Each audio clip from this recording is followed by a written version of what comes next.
They said this chair wasn't mine. They laughed and whispered, "Why is he even here?"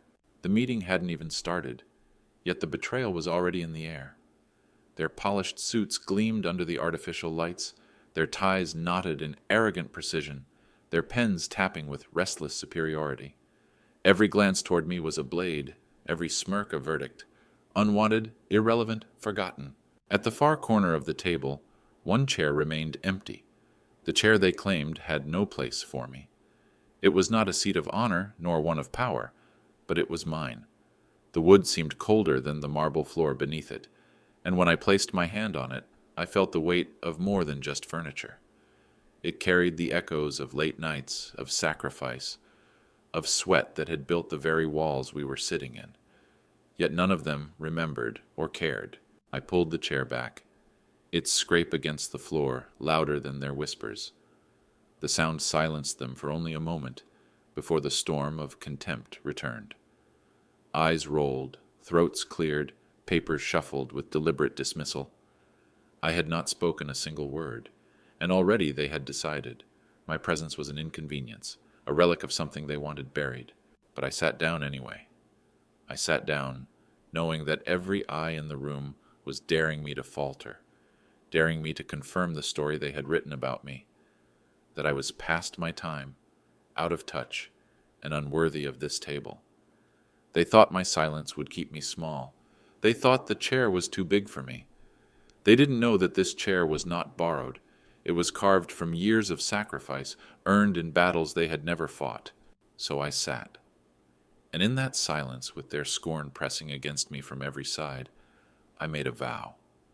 If this was the chair they tried to take from me, then it would be the chair from which I would rise last. Not as their afterthought, but as the voice they could no longer ignore. Friends, let me pause for just a moment. Tell me in the comments, where are you listening from? Have you ever experienced something like this in your own life?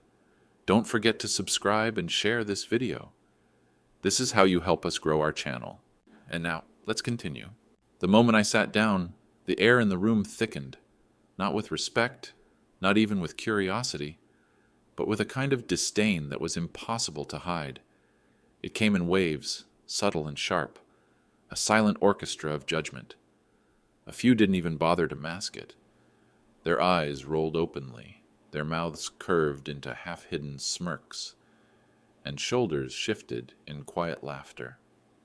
It was as if my very presence had turned the meeting into a private joke, and I was the punchline.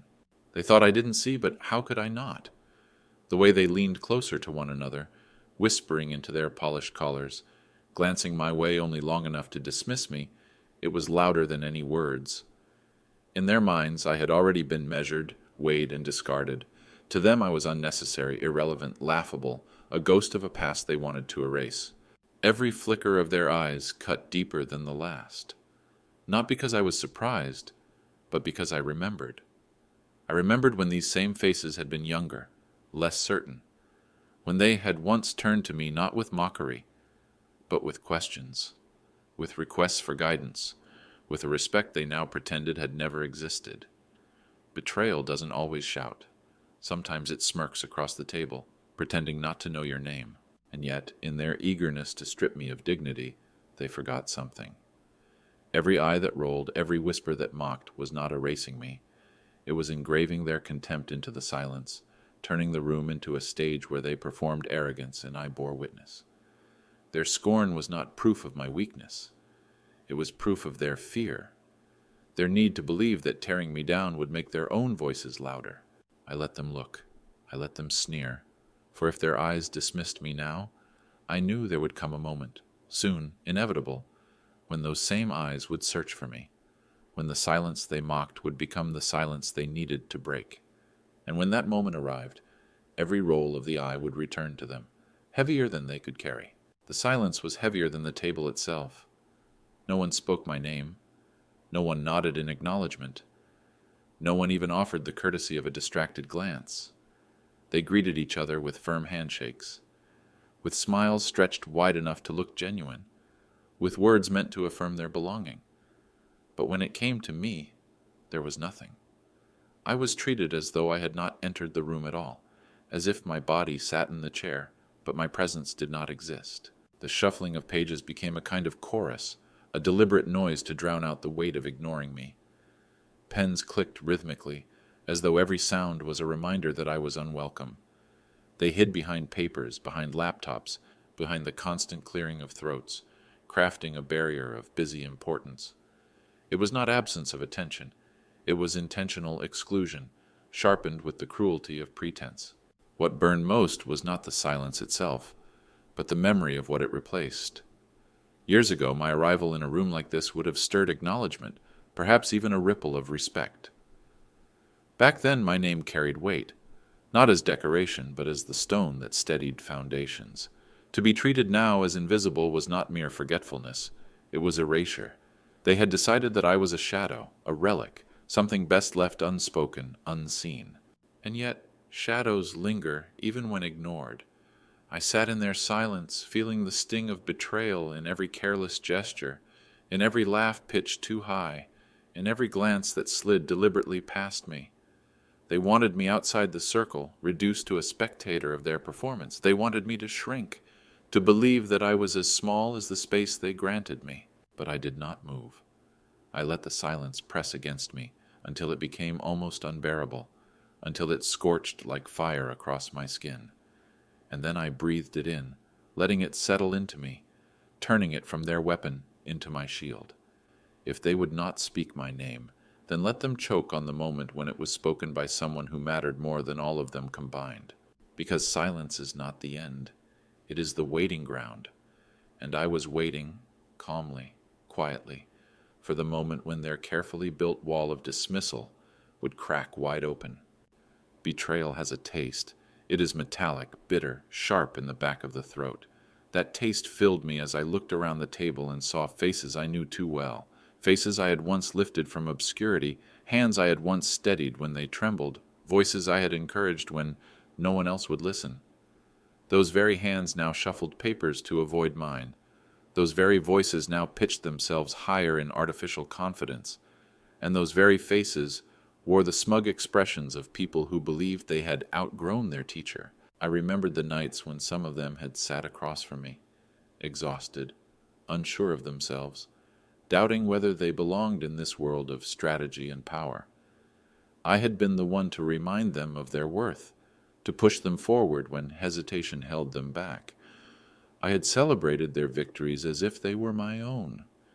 And now, here they sat, acting as though I had been a mere shadow in their journey, pretending they had climbed without the ladder I had built beneath their feet. It is one thing to be mocked by strangers. It is another to be erased by those whose paths were carved with your guidance. That was the weight pressing against me. Not the ignorance of the arrogant, but the betrayal of the familiar. To see their eyes roll as if I were a burden, to watch their lips twist in dismissal as though I had never mattered, was to feel years of loyalty trampled in a single glance. They had forgotten, or worse, they remembered, and simply no longer cared. And yet beneath the sting, I found clarity. Betrayal does not come from enemies. It comes from those who once held your trust. Their mockery was shallow compared to the memory of who they had been, the young professionals trembling at doors that would not open until I pushed them forward. Now they looked down on me from chairs they believed they had claimed on their own. But what they did not see, what they refused to see, was that every inch of wood, every brick of these walls, every policy that allowed them to sit here, carried my fingerprints. They wanted to believe the past could be erased, that the man who had shaped them could be dismissed into silence. But betrayal has its own way of circling back. I sat still, heavy with the knowledge that the very foundation they mocked was the same one that kept them standing. And when the truth rose, as it always does, it would not be my betrayal that weighed on the room. It would be theirs. The meeting shifted into motion with the sharp click of a remote and the flicker of slides on the screen. Charts, graphs, projections, all carefully rehearsed to dazzle, all polished to shine brighter than the truth behind them. One after another, voices rose in artificial confidence, spilling numbers like coins onto a table, each speaker desperate to prove their brilliance. The rhythm was predictable. Statistics wrapped in jargon, promises stretched like glass so thin it would shatter at the first real touch of reality. Each time someone spoke, their tone grew louder, more insistent, like actors on a stage competing for applause that was never coming. Their egos inflated with every sentence, swelling higher until the air in the room itself felt suffocating. They gestured broadly, smiled at the CEO as though he were a judge at a contest, and nodded at one another in a fragile performance of solidarity. They wanted to be seen, wanted their voices to dominate, wanted to fill every corner of the room until there was no space left for mine. I sat in silence, watching the play unfold. Not once did a head turn toward me. Not once was I invited into their circle of noise. They built a world where I did not exist, a conference of voices designed to drown me out before I had a chance to breathe. My name was left unspoken, as if it were a taboo that might disrupt their fragile illusion of power. It was a performance not just of strategy, but of erasure, and yet beneath their bravado I could see the cracks. Numbers repeated without context, strategies recycled from older meetings, ideas dressed up in new words but carrying the stale scent of imitation. They paraded borrowed thoughts as original visions, desperate to impress, blind to the fact that the very foundations of their plans had been drawn years ago, by me. Their confidence was not the confidence of creators, it was the noise of pretenders, terrified that silence might expose the truth of how little they had actually built. Still, they pressed on, stacking their slides, raising their voices, weaving futures as fragile as spiderwebs. And all the while, they pretended I was invisible. But I felt no urge to interrupt, no impulse to break their performance. Let them speak. Let them stretch their egos until they trembled under the weight of their own words. For in their frantic need to outshine one another, they were setting the stage for a single, undeniable truth. When my voice finally entered the room, it would not need volume. It would need only weight. And so I waited, still and steady, as the agenda rolled forward like a machine that believed itself unstoppable. They thought they were burying me beneath their noise, but what they didn't realize was that every word they spoke, every hollow projection they threw onto the screen, was only making the silence around me sharper, stronger, more unbreakable. When silence breaks, it does not ask permission. It demands attention, and mine would. I did not move. While their voices collided in a desperate scramble for recognition, I sat anchored in stillness, my hands folded neatly before me, my gaze fixed and unblinking. To them, my silence was weakness, proof that I had nothing left to give. They mistook composure for emptiness, mistook patience for surrender. Yet silence has a power they had long forgotten. It sharpens, it listens, it remembers. As they spoke over one another, trading statistics like currency and tossing strategies into the air, as if the louder they shouted, the more true their words would become, I remained unmoved. My eyes followed each gesture, each nervous glance, each attempt to mask uncertainty beneath arrogance. I caught the tremor in their hands as they changed slides too quickly, the falter in their tone when they repeated a phrase rehearsed one too many times, the shadow of fear in their eyes when the CEO's face stayed unreadable. They were so intent on silencing me that they failed to realize I was the only one truly hearing them. The more they filled the room with their noise, the sharper my silence became. It stretched between their words like a blade, exposing the emptiness of their performance. My stillness unsettled them, though they would never admit it. I saw it in the way they glanced my way, only to look away too quickly, in the way their voices rose unnaturally, trying to cover the unease that crept into their rhythm. They wanted to believe I was irrelevant, but my very quietness reminded them that irrelevance does not sit so calmly, so steadily, in the face of arrogance. Inside me, memory stirred. I remembered boardrooms from years before, where silence had not been mine to keep, where I had been the one speaking truths that no one wanted to hear but everyone needed. I remembered nights when decisions were made that carried the weight of futures, nights when arrogance had no place because survival was at stake. Those battles had forged me, carved into me the kind of stillness that is not born of fear, but of experience. They could not see it, but the silence I carried was not emptiness. It was the weight of every moment I had endured, every betrayal I had outlived, every fire I had walked through and emerged from unburned. And as I sat there, the truth settled deeper. Arrogance is loud, fragile, desperate to be heard before it collapses. Silence, when wielded with purpose, is heavier than any voice. They thought I was weak because I did not fight for the scraps of their attention. They thought I had been buried beneath their noise. But in reality I was watching, waiting, letting them drown in the sound of their own voices. And when the silence finally broke, when it was my turn to speak, it would not just cut through their arrogance, it would silence it forever. The voices around me blurred into a dull, droning hum, a chorus of self-importance that no longer demanded my attention. My mind slipped away from their polished performance and carried me back to nights no one in that room would ever remember, because they had not been there. Nights when the office was nothing but a rented corner with flickering lights, when the paint on the walls peeled and the heater rattled louder than our conversations. Nights when exhaustion sat heavier than ambition, but quitting was never an option, I remembered the smell of old paper, borrowed paper, filled with scribbled numbers and ideas that seemed impossible at the time. The margins were messy with corrections. Coffee stains marked the pages like scars, and the ink often ran dry before the thought was finished. I remembered staying behind long after the city outside had gone to sleep, watching shadows stretch across the floor as I worked, telling myself that every page was a brick, every decision a step forward, every sacrifice a piece of a future no one else could see. Those nights had no applause, no slideshows, no voices trying to outshout each other. There was only silence, hunger, and the stubborn belief that something could be built from nothing.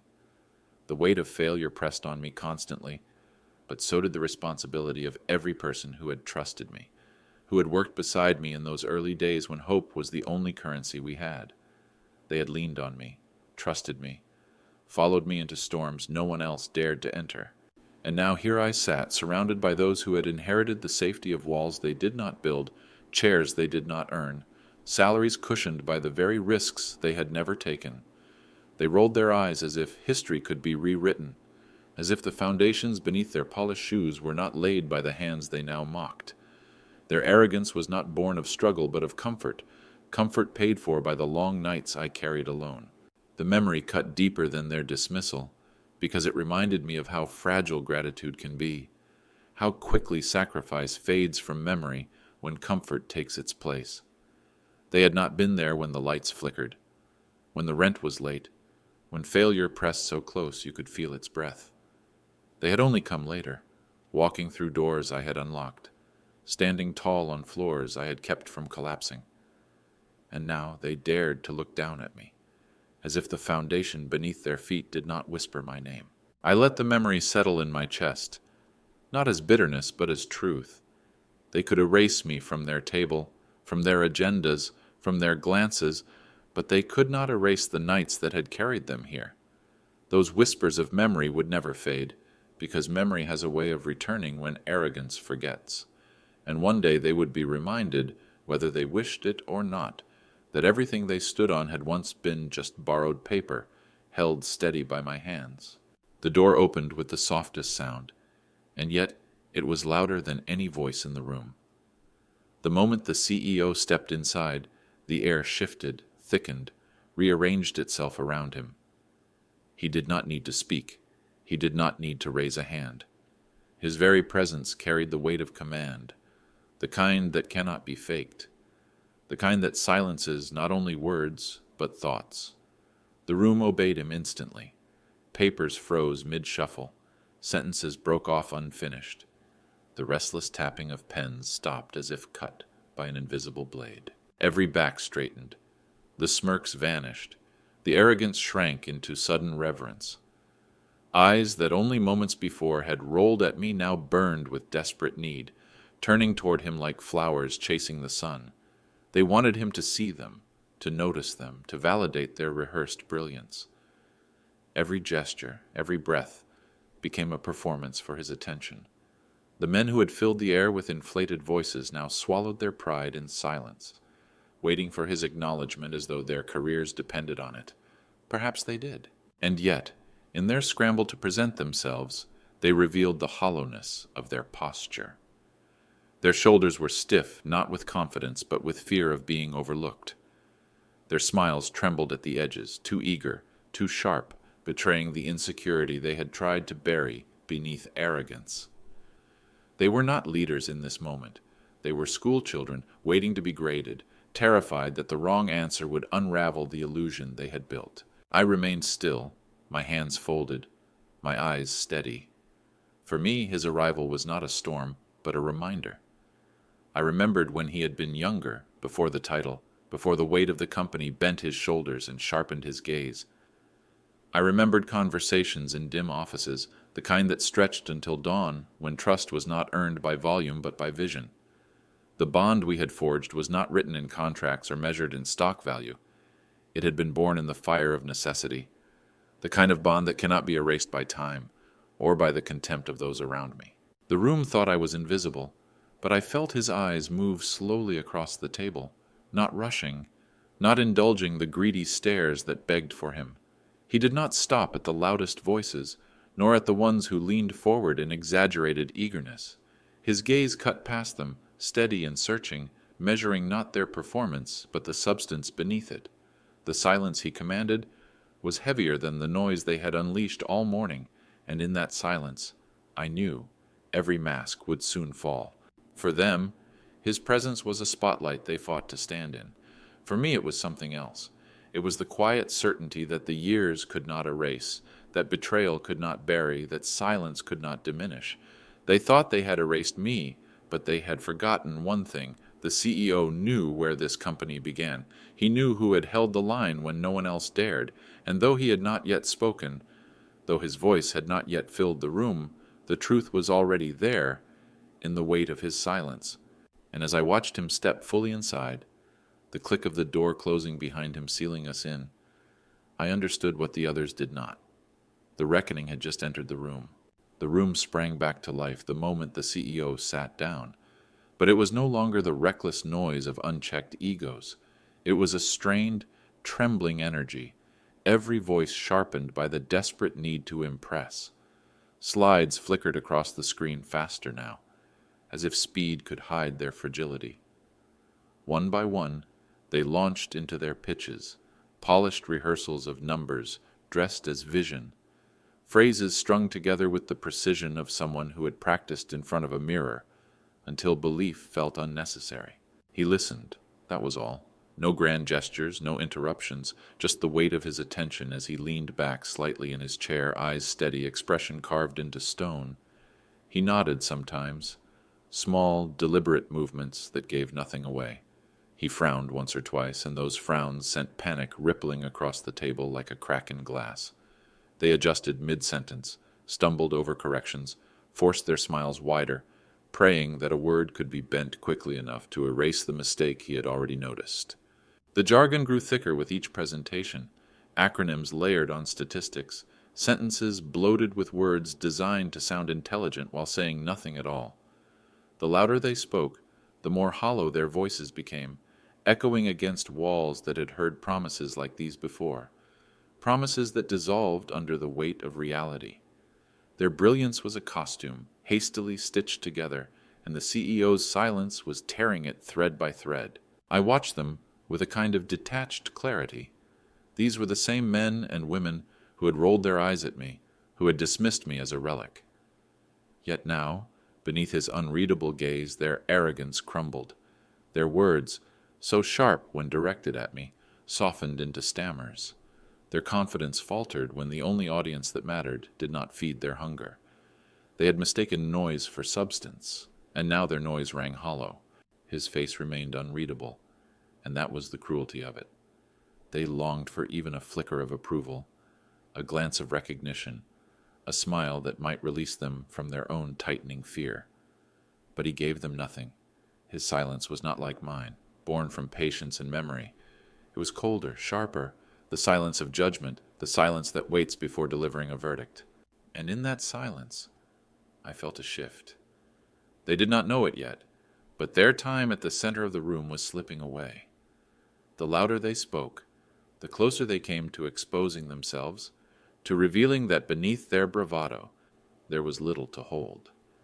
I could see it in their eyes, the dread of speaking too long, the terror of realizing they were not impressing him at all. I sat still, hands folded, eyes sharp, and let the room burn under his gaze. For while they trembled in their noise, I had already learned what they had not. Silence is not absence. It is presence, waiting for its moment to strike, and mine was coming.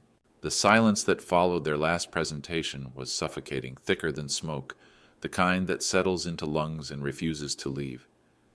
Every executive sat rigid in their chair, smiles stretched thin, waiting for the CEO to speak, waiting for the verdict that would either crown or condemn them. His gaze moved slowly across the table, lingering just long enough on each face to make their confidence waver. Their polished suits, glittering watches, and expensive ties were nothing more than armor cracking under the weight of his quiet scrutiny. No one dared to shift, no one dared to breathe too loudly, afraid that the smallest movement might be mistaken for weakness. And then it happened. His eyes, sharp and deliberate, cut through the air, past the eager faces leaning forward, past the hands that twitched to be noticed, past the voices that had filled the room with hollow noise. He did not linger on them. He did not even hesitate. Instead, his gaze landed directly on me. For a moment, the room itself seemed to recoil, as though every breath had been stolen at once. And then came the words, calm, unshaken, absolute.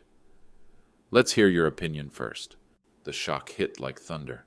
I felt it ripple through the room, an invisible quake rattling the walls of their arrogance. I didn't need to turn my head to see their faces. I could feel their disbelief pressing against me, their eyes burning with outrage and confusion. The same people who had rolled their eyes when I sat down now sat frozen, stripped of their laughter, silenced not by me, but by the one voice they all craved. They had been fighting, clawing, and performing for his attention, and with a single sentence he had passed them by and turned to me. The weight of betrayal I had carried all morning suddenly shifted, not disappearing, but transforming into something else. A quiet justice, a vindication that required no applause. Their whispers, their mockery, their deliberate erasure, all of it collapsed under the force of that moment. They had wanted me invisible, but the CEO had made me unavoidable. The irony was almost too sharp to bear. The louder they had spoken, the more blind they had become to the truth. And now, silence had brought me forward. I felt no need to rush, no need to scramble for words. The stillness I had guarded became my ally, my strength. While their voices had been swollen with ego, mine would carry weight. While they had tried to bury me beneath noise, my silence had grown roots, deep and unshakable. And now, the room that had treated me like a ghost would have no choice but to listen. The CEO's eyes did not waver, his command hanging in the air like a bridge only I could cross. And as I drew in a breath, the room tilted. This was the turning point, the moment where all their arrogance met its mirror. They had mistaken silence for weakness, but now they would learn. Silence can be sharper than arrogance, and a single voice, spoken at the right moment, can be louder than 1,000 that came before it. The words had barely left his lips when the entire room seemed to fracture under their weight. The shift was immediate, visible, undeniable. Chairs creaked as bodies stiffened. The false ease that had draped itself over the executives now stripped away in an instant. Some shifted uncomfortably, as though the fabric of their suits had suddenly grown too tight. Others pressed their lips into thin lines, their smiles collapsing into grimaces that betrayed what they dared not voice. The same mouths that had curled in laughter at me only moments before now tightened with the bitter taste of humiliation. Disbelief rippled across the table like a silent storm. Their eyes darted toward one another, seeking confirmation that they had heard correctly, that perhaps it was a mistake, a misunderstanding, but it was not. The CEO's gaze was steady, rooted in me, leaving no room for doubt. His command was clear, and in its clarity lay the deepest cut. The man they had tried to erase, the one they had dismissed as irrelevant, had been chosen above them all. The air grew heavier, as though the room itself resented them for their arrogance. Betrayal clung to them, but not mine, theirs. They had betrayed themselves with their arrogance, expose the fragility of their pride by mocking the very person the CEO trusted first. Their laughter now echoed back like a cruel memory, haunting them in the silence they could not escape. What they had meant to be my shame had twisted into their own. I could feel their eyes pressing into me, hot with resentment, some sharp with anger, others dulled by fear. But beneath it all was something else, a recognition they could not deny, no matter how hard they tried. They knew in that moment that their dismissal of me had been more than cruelty, it had been blindness.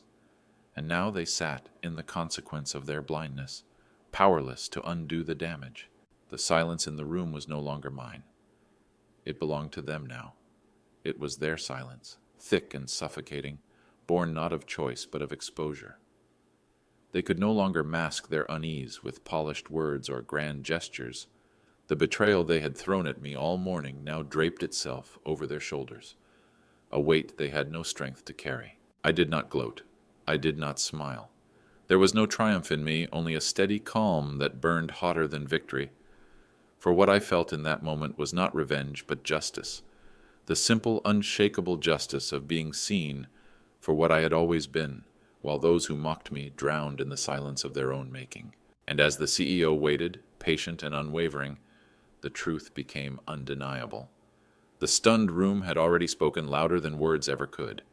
They had mocked the wrong man. I began to speak, not with the booming voice of someone desperate to command attention, but with the quiet, immovable weight of someone who did not need to prove his right to be heard. My words did not race or stumble. They unfolded with the steady rhythm of truth, each syllable grounded in years of sweat, sacrifice, and scars. I did not point to slides or dress my thoughts in jargon. I simply laid down stone after stone of reality, the kind that cannot be polished into fiction, the kind that cannot be argued away. Their presentations, so carefully rehearsed, had been walls painted in bright colors, impressive to the eye but hollow to the touch. My voice pressed against those walls, and they collapsed effortlessly. Every projection they had inflated shrank beneath the weight of simple facts. Every strategy that sparkled on the screen dulled when measured against the reality I revealed. They had offered performances, I offered foundations, and the difference was undeniable. I spoke of risks they had ignored, of cracks they had covered with glittering numbers, of opportunities they had failed to recognize because they were too busy hearing themselves speak. I did not accuse them. I did not raise my voice. I only spoke as someone who had carried this company on his back when failure was not a rumor, but a threat that breathed down our necks. I offered not criticism, but solutions, practical, tested, born of nights they had never endured. With every word I felt the balance in the room shifting, tilting away from their arrogance and toward something heavier, something real. They stared at me, wide-eyed, their silence now a mixture of disbelief and resentment. Some scribbled furiously, trying to capture what I was saying as if my words were currency slipping through their fingers. Others sat frozen, their pride cracking under the realization that the truths I spoke were not new. They were simply truths they had never cared to see.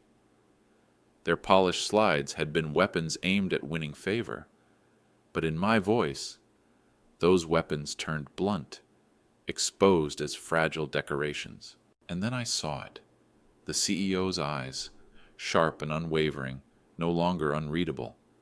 There was something in them now, recognition, not surprise, not indulgence, but recognition of what he had always known, what they had tried to bury, that my silence had never been emptiness. It had been patience, waiting for this moment, waiting for the right weight of words to cut through the noise. I did not rush. I did not seek to finish quickly because I understood what they never had. Power is not in the volume or the length of speech. Power is in the truth that cannot be ignored once it is spoken. And when I finally let my voice fall quiet again, the room was not the same. The walls themselves seemed to hold their breath, the echo of my words still hanging in the air, heavier than anything they had managed to produce all morning.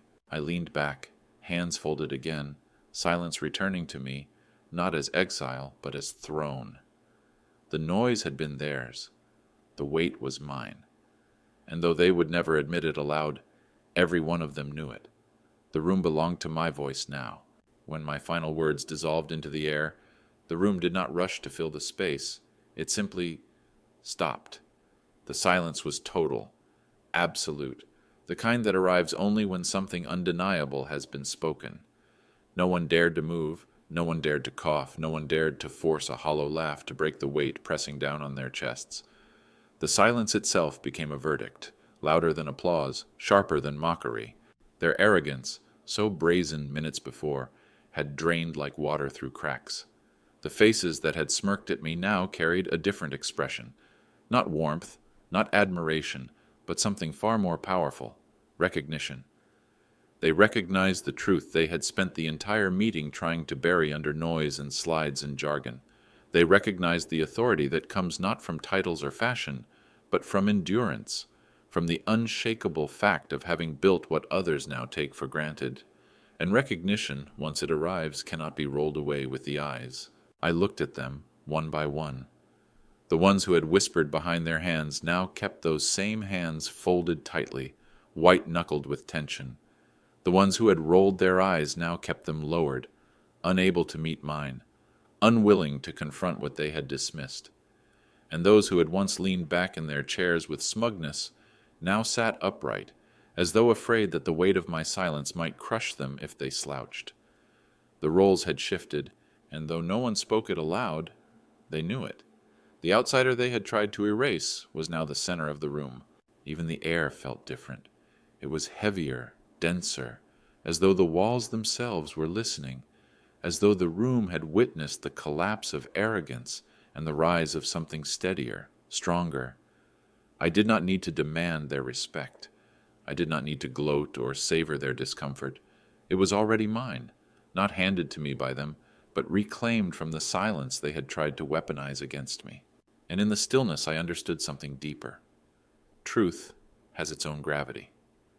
You do not need to force it into existence. You only need to speak it when the moment comes. They had fought to drown me out, and yet, the very moment my voice entered, theirs disappeared. The irony was almost poetic. They had mocked my silence, but now my silence was all that remained.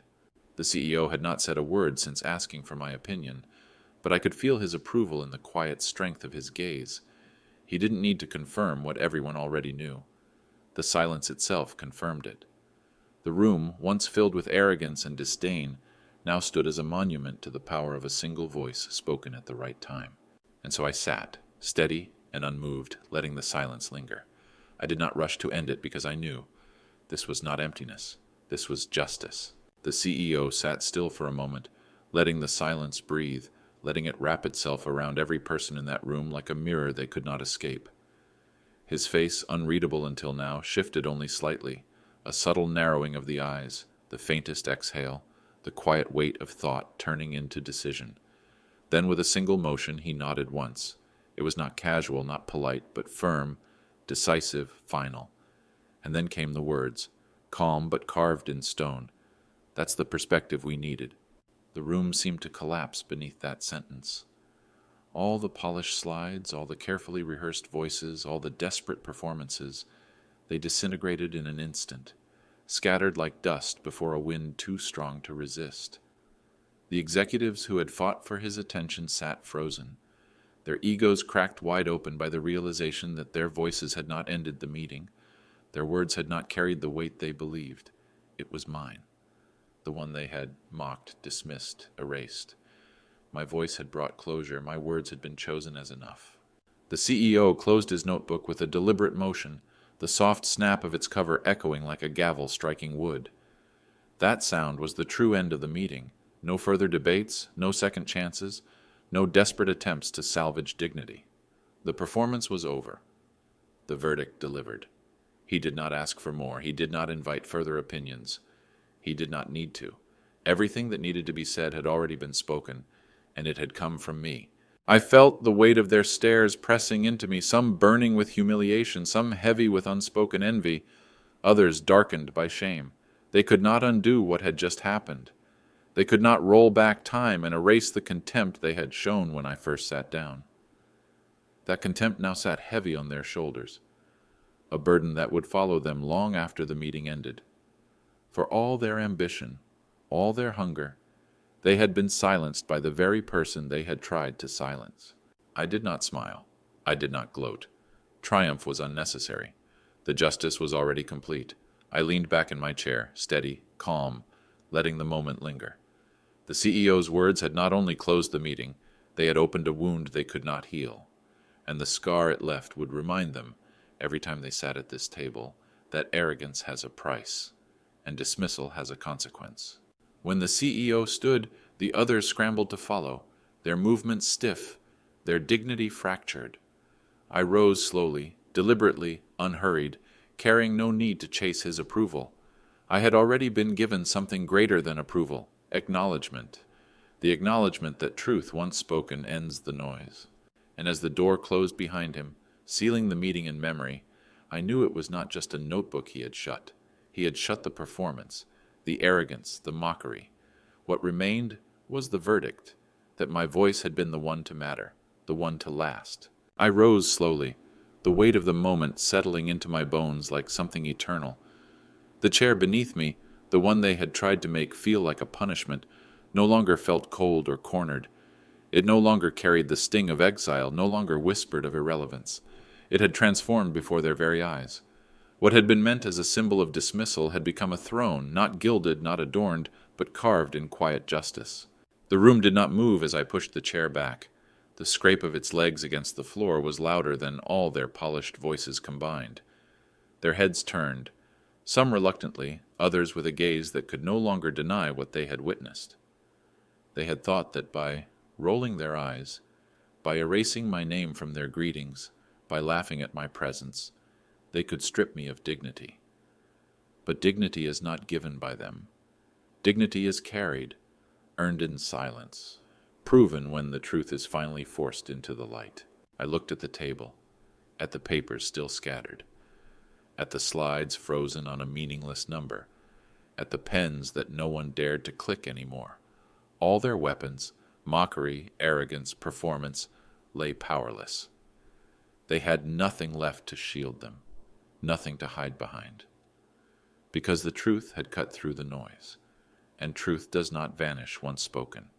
It lingers, echoing louder with every silence that follows. That chair would never look the same to them again. They would see it, and remember the day the man they had dismissed as irrelevant had been called upon first, the day their arrogance had collapsed under the weight of words they could neither deny nor outshine. They would remember that the very seat they had tried to turn into an insult had been the place where justice sat, steady and unshaken. As I walked toward the door, I did not look back to see their faces twist in shame or their pride shrink in the shadows of their silence. I did not need to.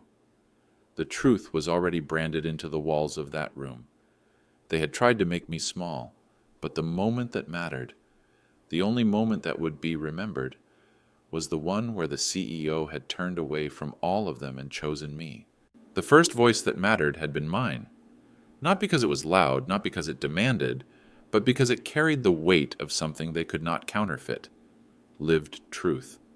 And that weight, once revealed, cannot be forgotten, not by them, not by anyone who was there. As the door closed behind me, I carried no bitterness, no need for triumph, only the steady calm of justice fulfilled. They would continue with their suits, their slides, their noise, but the memory would remain like a shadow on every meeting that followed. The chair they mocked had become a throne, and the man they tried to silence had spoken first. And forever after, they would remember that moment, not as mine, but as theirs. The day they learned that truth, once it enters the room, belongs to no one else.